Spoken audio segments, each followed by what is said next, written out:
SG Kapili, late ka na naman? Lagi ka na lang late. Sir.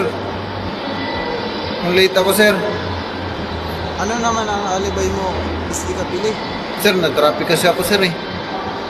Sobrang traffic kasi, sir. Kaya kararating ko lang, sir. Bakit hindi ka pati dito naglagbok? Ayo, sir. Hindi po ako nakalagbok dyan, sir. At nalimutan ko, sir, maglagbok kahapon, sir. Tingin niya ako yan, sir. Ay, oo, sir. Pero nag-text ako sa inyo kahapon, sir. Sabi ko,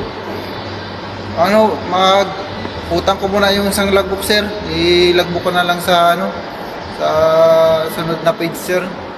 Anong utang? Pwede bang utangin Yes, sir. yung logbook na yan? Nakita mong napaka-importante niyan, Kapili. Oh, sir, ko lang ngayon, sir. Ngayon lang ako niyan, sir. Di ako nakapag-logbook, sir. At nalimutan ko kahapon mag-logbook, sir. Ay, sobrang busy, sir.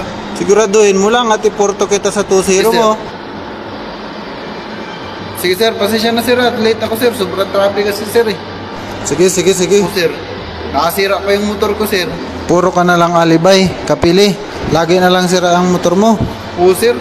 Lagi talaga nasira yun, sir. Kaya lagi talaga ako nalilate, sir, eh. Pasira-sira yung motor ko, sir.